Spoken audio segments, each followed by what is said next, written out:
Selamat pagi murid-murid Miss. Apa kabar? Miss harap kalian di rumah dalam keadaan sehat dan baik-baik saja ya. Nah, pada video kali ini adalah pembelajaran kita selanjutnya. Selesai dari bilangan kuantum, kita akan membahas sifat keperiodikan unsur. Nah, sebelum membahas sifat keperiodikan unsur, Miss harap anak-anak Miss di rumah sudah menyediakan alat tulisnya dan buku catatannya. Dan satu lagi, Miss harap kalian sudah menyediakan tabel periodik yang pernah Miss suruh beli kemarin ya.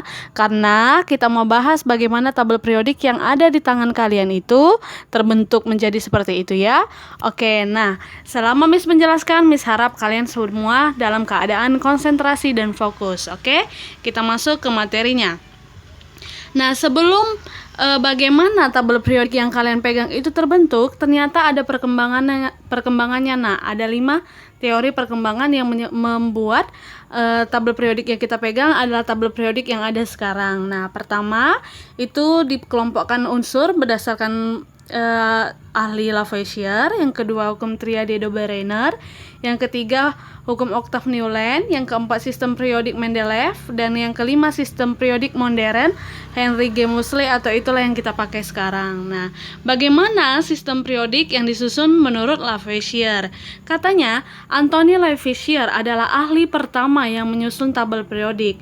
Ia mengelompokkan 33 unsur kimia dibagi menjadi 4 kelompok. Yang pertama ada kelompok gas yang terdiri dari cahaya, kalor, oksigen, nitrogen, dan oksigennya. Yang kedua ada tanah seperti kapur, magnesium oksida, barium oksida, aluminium oksida, dan silikon oksida. Yang ketiga ada logam seperti antimon, perak, arsenik, bismut, kobalt, tembaga, timah, besi, mangan, raksa, molybdenum, nikel, emas, platina, tobel, tungsten, dan seng. Yang keempat ada non-logam, sulfur, fosfor, karbon, asam klorida, asam fluorida, dan asam boraks. Nah, seiring berjalannya waktu, teori ini diterima.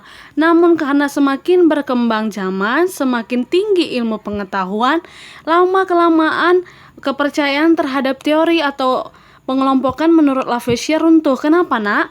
Karena dikatakan sebagai pengelompokan unsur berarti terdiri dari salah satu unsur, sementara menurut si Lavoisier ada pengelompokannya yaitu tanah. Yang tanah menjelaskan ini ada magnesium oksida dan barium oksida.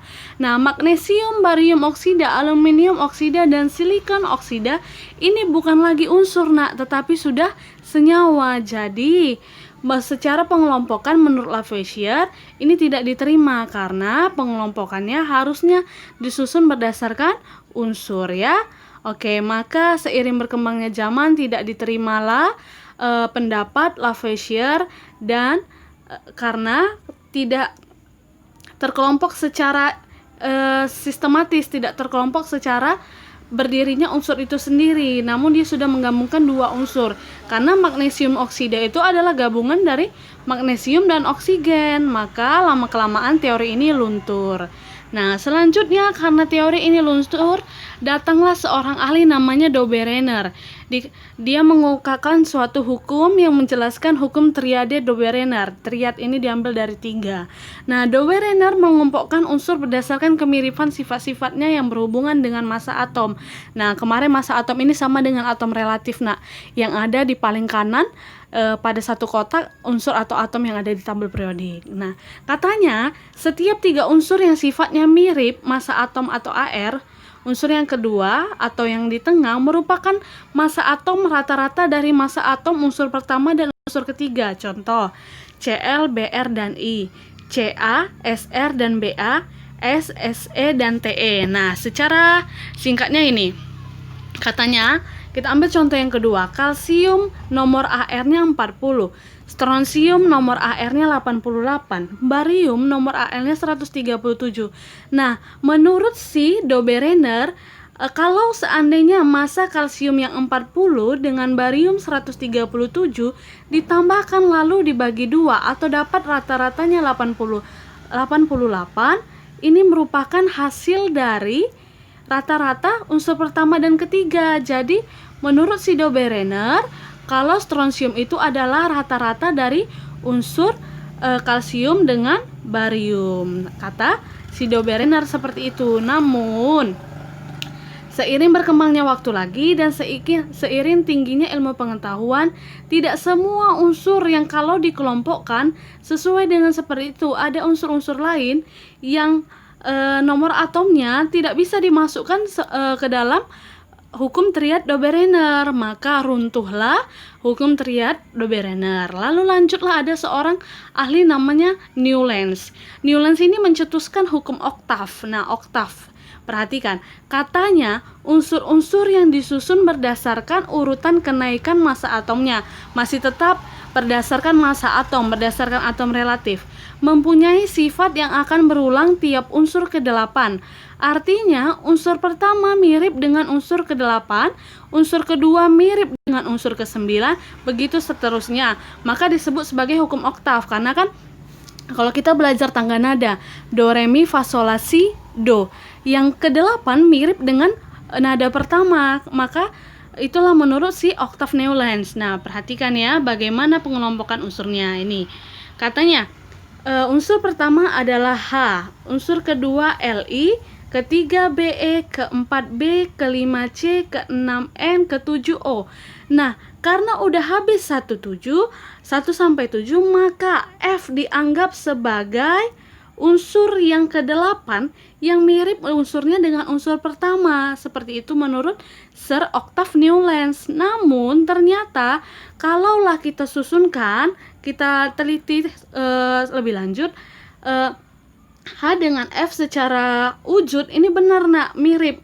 Wujudnya sama-sama mirip, hidrogen dengan fluor itu sama-sama gas. Namun ada kejanggalan di unsur yang ketiga ini, B, Mg, Ca, Zn, Sr, Cd, Ba, Pb. Nah, Zn tidak memiliki kemiripan sama sekali antara Be, Mg, Ca, dan Sr. Maka tetaplah runtuh teori yang diungkapkan oleh Sir Octave Newlands, gitu ya.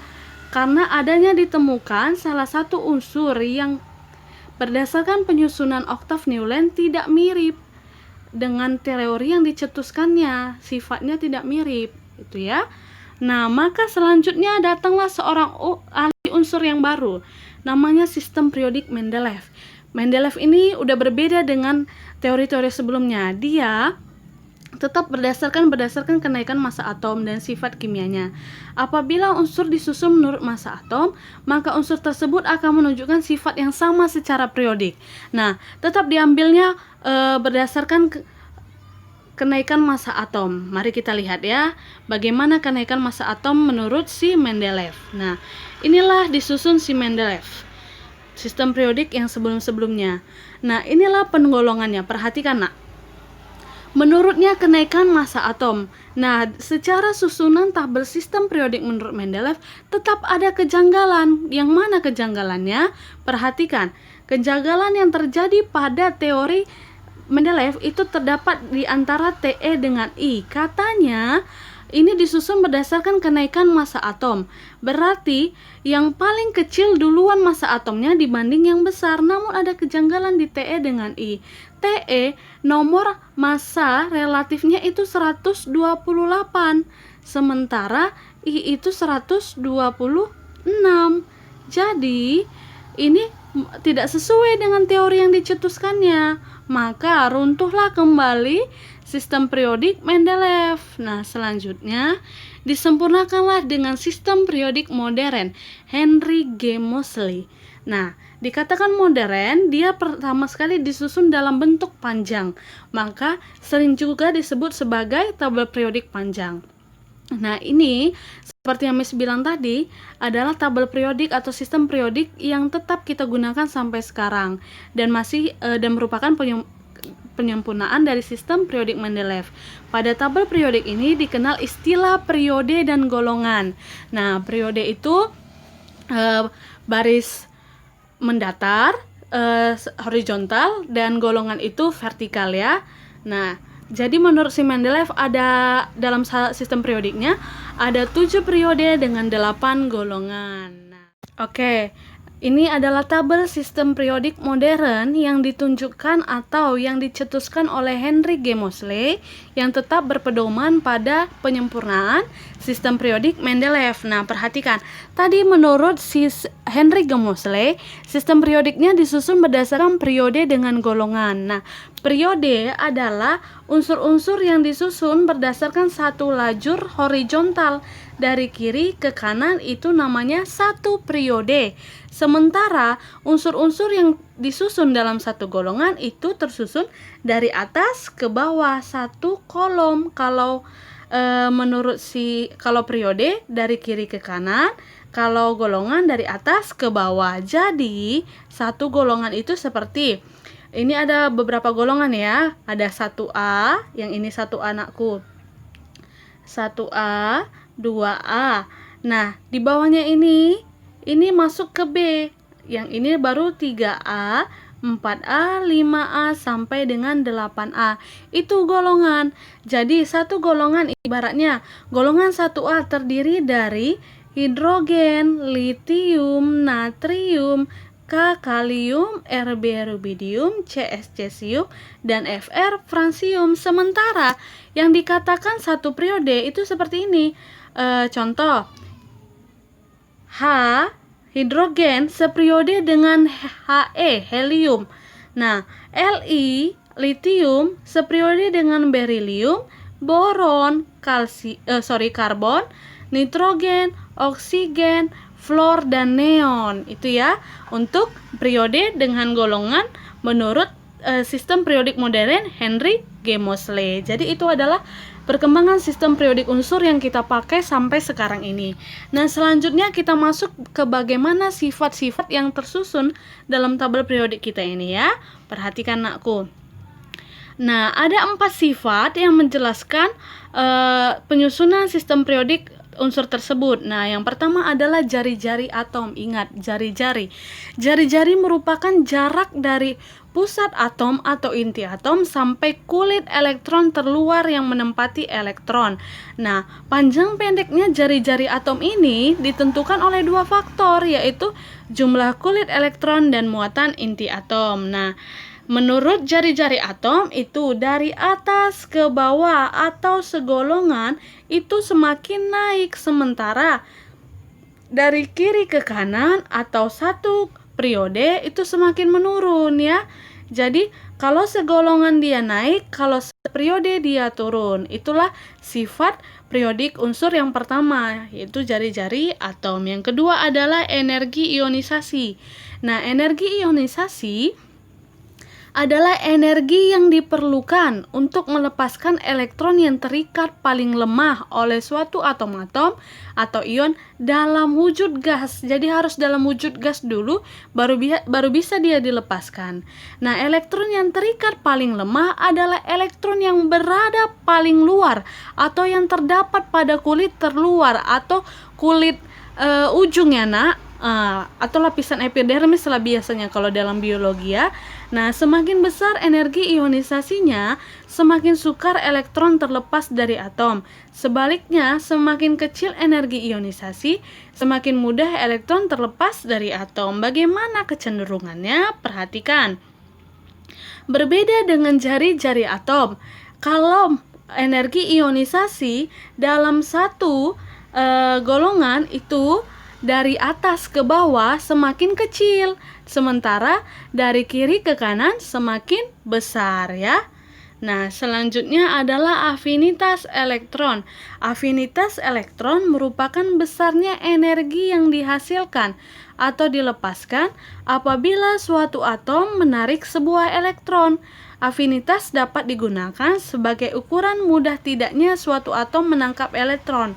Semakin besar energi yang dilepas, menunjukkan bahwa atom tersebut cenderung menarik elektron atau menjadi ion negatif.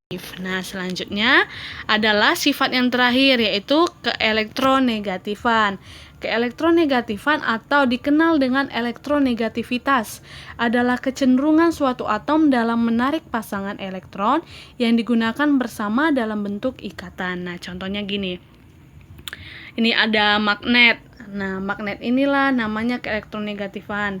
Jadi yang ini yang semakin mudah membentuk elektron lah yang paling mudah tertarik ya. Namanya keelektronegatifan, berarti ke elektron yang paling negatif yang mudah ditarik. Oke. Jadi inilah tabel periodik kita tadi ya. Kalau jari-jari atom dari atas ke bawah, jari-jari atom dari atas ke bawah semakin apa? Ayo. Semakin besar. Oke, dari kiri ke kanan semakin kecil. Sementara untuk energi ionisasi, afinitas elektron, keelektronegatifan itu dari atas ke bawah dia semakin besar, dari kiri ke kanan semakin besar, kebalikan dari jari-jari atom. Oke, jadi Miss rasa anak-anak Miss sudah paham. Inilah tadi itu ya. Ini jari-jari atom, energi ionisasi, dan afinitas bisa kalian lihat sendiri ya.